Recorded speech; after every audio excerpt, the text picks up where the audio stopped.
ہوں گے وہ اوندے منہ جہنم کے اندر جائیں گے۔ یہ ایمان والوں کو کیوں دکھایا جا رہا ہے؟ کیوں گزارا جا رہا ہے؟ تیزی سے گزریں گے انشاءاللہ، لیکن دکھایا کیوں جا رہا ہے؟ دیکھیں شدید گرمی کے بعد، شدید گرمی میں کوئی شخص آئے اور اب اسے آپ ٹھنڈے پانی کا گلاس پیش کریں تو اب کیا ہوگا؟ روئے روئے سے شکر بھی نکلے گا اور اب اس گلاس کی قدر و قیمت کا اسے اندازہ ہوگا۔ تو ایمان والوں کو بھی پتا چلے کہ دور سے دیکھ لو کتنی بڑی ہولناکی سے اللہ نے تمہیں بچا کر اپنی رضا کے مقام جنت میں داخل کیا۔ یہ ہے جناب 10واں مرحلہ، صراط سے گزرنے کا مرحلہ۔ عام طور پر ہم اسے پلے صراط کہتے ہیں، لیکن صحیح تر اصطلاح الصراط ہے، راستے سے گزرنا۔ جو نقشہ احادیث مبارکہ میں آیا وہ میں نے عرض کیا کہ جہنم کے اوپر سے جائے گا۔ یہاں سے گزرنے کے لیے ہر ایک کو ایمان اور اعمال صالحہ کی محنت اس دنیا میں کرنی ہے۔ اللہ ہمیں اس کی توفیق عطا فرمائے۔ یہ مہلت ہے، ابھی اس سے کسی نے فائدہ نہ اٹھایا تو وہاں تاریکیاں ہوں گی، آدمی گزر نہیں سکے گا، سیدھا جہنم کے اندر جا رہا ہوگا۔ اس کے بعد 11واں مرحلہ یہ ہے نافرمانوں کا جہنم کی طرف جانا۔ مثال کے طور پر قرآن حکیم نے سورہ الزمر آیت نمبر 71 اور 72 میں اس کی تفصیل بیان فرمائی۔ وسیق الذین کفروا الی جہنم زمرا، اور کفر کرنے والوں کو گروہ در گروہ جہنم کی طرف لے جایا جائے گا۔ حتی اذا جاؤها فتحت ابوابها، جب وہاں پہنچیں گے تو اس کے دروازے کھولے جائیں گے۔ وقال لهم خزنتها، اس کے داروغہ جہنمیوں سے پوچھیں گے الم یاتکم رسل منکم یتلون علیکم آیات ربکم، کیا تمہارے پاس تمہیں میں سے رسول نہیں آئے، تم پر تمہارے رب کی آیات کی تلاوت کرتے تھے؟ وَيُنذِرُونَكُمْ لِقَاءَ يَوْمِكُمْ هَذَا، اور اس دن کے آنے سے خبردار کیا کرتے تھے۔ قالوا بلا، وہ کہیں گے ہاں ضرور رسول آئے، ضرور انہوں نے خبردار کیا۔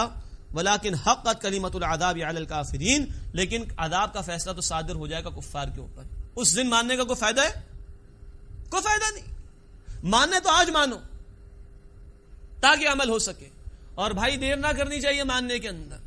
اور ماننے سے مراد یہ نہیں کہ ہم مسلمان ہیں تو ہم نے مانا ہوا ہے، نہیں، ماننے کے بعد اللہ کی ماننا، ماننے کے بعد رسول کی ماننا، ماننے کے بعد دین کی ماننا، یہ عمل بھی تو ضروری ہے۔ اللہ ہمیں اس کی توفیق عطا فرمائے۔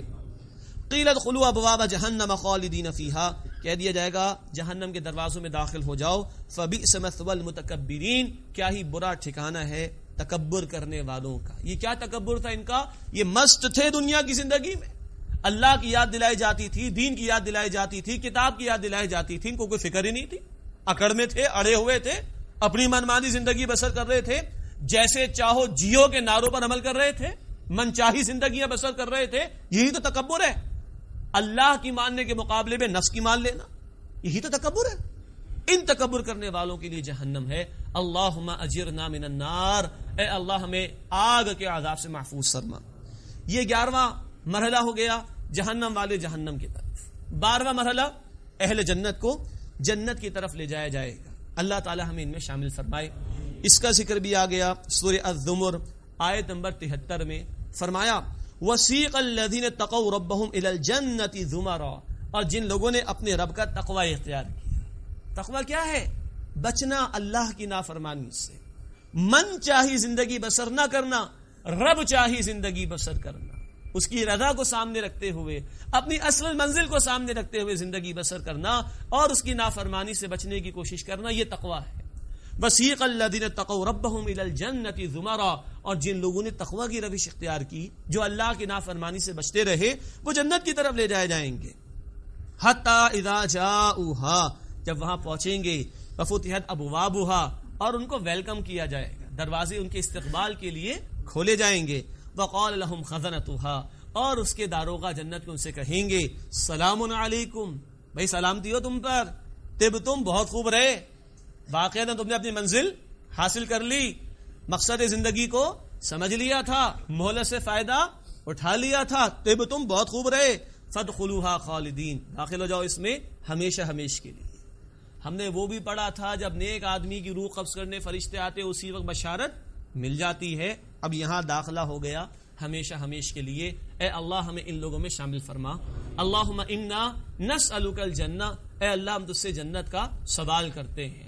بلکہ ایک اور بڑی پیاری بات، اللہ کے رسول نے فرمایا صرف جنت نہ مانگا کرو، جنت الفردوس مانگا کرو۔ اللہم انا نسألک الجنت الفردوس، اے اللہ ہم تجھ سے تیری جنت فردوس کا سوال کرتے ہیں۔ 12 مرحلے ہو گئے، ٹھیک، جہنم والوں کو جہنم میں ڈال دیا گیا ہے، جنت والے لے جائے گئے ہیں جنت کی طرف۔ اب آخری 2 باتیں، مرحلہ نمبر 13 وہ ہمیشہ ہمیش کا، اور وہ مرحلہ نمبر 14 وہ بھی ہمیشہ ہمیش کا، یعنی جہنم کے عذاب کی بات اور جنت کی نعمتوں کا بیان۔ اگر ایک سوال ذہن میں آیا ہو تو میں اس کو پہلے ہی واضح کر دوں کہ بہرحال مشہور بات ہے، ٹھیک بھی ہے، احادیث سے بھی ثابت ہے کہ مسلمان کتنا ہی گناہ گار ہو، اپنی سزا برداشت کرنے کے بعد جنت میں ڈالا جائے گا، تو اس کے لیے تو ہمیشہ کا معاملہ نہ ہوا نا، ٹھیک، لیکن اس کی ایک وضاحت ضروری ہے۔ بعض لوگ کہتے ہیں ٹھیک ہے جی جتنی سزا ہوگی برداشت کر لیں گے پھر جنت میں چلے جائیں گے، استغفر اللہ، یہ اللہ کو چیلنج کرنے کی بات ہے، اللہ تو دے پھر دیکھیں گے جنت میں بھی چلے جائیں گے، معاذ اللہ۔ اس کی وضاحت ذہن میں رکھ لیجئے، اور اب یہ میرے جملے کو واضح کر لیجئے کہ ہمیشہ کا عذاب ہے یا ہمیشہ کی نعمتوں کا معاملہ۔ 13واں مرحلہ یہ اہل جہنم کی سزاؤں کا ذکر قرآن حکیم میں بھی ہے، ان کی کیفیات کا بیان۔ ایک ہی آیت یا ایک ہی مقام پڑھوں تو وہ ہلا دیتا ہے ہمیں۔ فرمایا گیا سورہ الحج آیت نمبر 19 سے 22 میں، ہادان خصمان اختصموا فی ربہم، یہ 2 گروہ ہیں لڑ پڑے اپنے رب کے بارے میں، ایک ماننے والے ایک نہ ماننے والے۔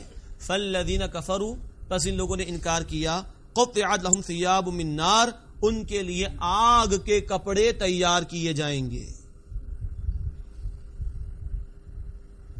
یصب من فوق رؤوسہم الحمیم، ان کے اوپر سے گرم پانی کھولتا ہوا ڈالا جائے گا۔ یصہر بہ ما فی بطونہم والجلود، جو کچھ ان کے بطن میں ہوگا اور ان کی کھالوں کو وہ جلا دے گا۔ اور ایک اور بات سن لیجئے، یہاں پر یہ کھال ایک مرتبہ جل کر ختم نہیں ہو جائے گی۔ قرآن نے کہا ہے سورہ النساء آیت نمبر 56 میں، جب ایک مرتبہ ان کی کھال جل جائے گی دوبارہ نہیں کھال دیں گے، بار بار نہیں کھال دیں گے، لیذوقوا العذاب، تاکہ عذاب کے مزے کو چکھتے رہیں۔ اللہم اجرنا من النار، اے اللہ ہمیں آگ کے عذاب سے محفوظ فرما۔ مزید فرمایا وَلَهُمْ مَقَامِعُ مِنْ حَدِيدٍ، ان کے لیے لوہے کے ہتھوڑے بھی ہوں گے۔ كُلَّمَا أَرَادُوا أَن يَخْرُجُوا مِنْهَا مِنْ غَمٍّ أُعِيدُوا فِيهَا، جب وہاں سے نکلنا چاہیں گے دوبارہ اس میں لوٹا دیے جائیں گے۔ وَذُوقُوا عَذَابَ الْحَرِيقِ، اور کہا جائے گا جلنے کے عذاب کو چکھتے رہو ہمیشہ کے۔ شدید الفاظ، اور یہ صرف ایک مقام ہے قرآن کا۔ قرآن نے کہا سورہ دخان کی آیت نمبر 43 میں، زقوم کا درخت ان کو کھانا پڑے گا، زہریلا درخت، جس کی وضاحت جامع ترمذی کی حدیث میں ہے کہ اس کے رس کا ایک ڈول اگر دنیا میں بہا دیا جائے تو پوری دنیا میں بدبو ہی بدبو پیدا ہو جائے، وہ کھانا پڑے گا ان کو۔ کئی فرمایا کہ ان کا بستر بھی وہ آگ کا ہوگا، کئی فرمایا اوپر بھی آگ نیچے بھی آگ، کئی فرمایا سورہ آخری بارے میں سورہ حمزہ میں، نار اللہ الموقدہ التی تطلع علی الافئدہ انہا علیہم مؤصدہ فی عمد ممددہ، وہ اللہ کی بھڑکائی ہوئی آگ ہے، اس کو دنیا کی آگ میں قیاس نہ کرو بھائی۔ دنیا کی آگ کے جلانے کا یقین ہمیں ہوتا ہے، اور کوئی جل جائے تو کتنی فکر کرتے ہیں اس کو بچانے کی، کیا اتنی فکر آخرت سے جہنم کی آگ سے بچنے کی ہے؟ قرآن نے کہا سورہ تحریم کے آیت نمبر 6 میں، یا ایھا الذین آمنوا قوا انفسکم واہلیکم نارا، اے ایمان والو اپنے آپ کو اپنے گھر والوں کو بچاؤ جہنم کی آگ سے۔ کتنی محنت کرنا چاہیے؟ اللہ کے رسول نے فرمایا مسلم شریف کی روایت میں، ایک کھجور صدقہ کر کے بھی بچ سکتے ہو تو بچو، اتنی محنت بھی کر سکتے ہو تو کرو جہنم کی آگ سے بچنے کے لیے۔ اللہ کے رسول کی دعائیں تہجد کی نماز کی، اس میں الفاظ آتے ہیں والجنت حق والنار حق، جنت بھی حق ہے اور جہنم بھی حق ہے۔ جتنا دنیا کی آگ سے جلنے کا ڈر ہے، اے اللہ ہمیں جہنم کی آگ کے جلانے کا بھی یقین عطا فرما، اور اے اللہ جس طرح دنیا کی آگ میں ہاتھ نہیں ڈالتے یقین ہے کہ وہ جلاتی ہے، اے اللہ ہمیں جہنم کی آگ سے بچنے کی بھی توفیق عطا فرما، اس کا یقین عطا فرما۔ اللہ کے رسول نے فرمایا صلی اللہ علیہ وسلم، جامع ترمذی کی روایت میں، جس شخص کو جہنم میں کم ترین عذاب دیا جا رہا ہوگا اس کی کیفیت یہ ہوگی، اس کو انگاروں پر مبنی جوتیاں پہنائی جائیں گی، انگارے ہی کے اس کے تسمے بھی ہوں گے، یہ کم ترین عذاب ہوگا، اور وہ سمجھ رہا ہوگا مجھے جہنم کا سب سے بڑا عذاب دیا جا رہا ہے، حالانکہ یہ جہنم کا کم ترین عذاب ہوگا۔ اللہم اجرنا من النار، اللہم اجرنا من النار، اے اللہ ہمیں آگ کے عذاب سے محفوظ دیا جا رہا ہوگا، اس کی کیفیت یہ ہوگی اس کو انگاروں پر مبنی جوتیاں پہنائی جائیں گی، انگارے ہی کہ اس کے تسمے بھی ہوں گے. یہ کم ترین عذاب ہوگا اور وہ سمجھ رہا ہوگا مجھے جہنم کا سب سے بڑا عذاب دیا جا رہا ہے، حالانکہ یہ جہنم کا کم ترین عذاب ہوگا. اللہم اجرنا من النار، اللہم اجرنا من النار، اے اللہ ہمیں آگ کے عذاب سے محفوظ.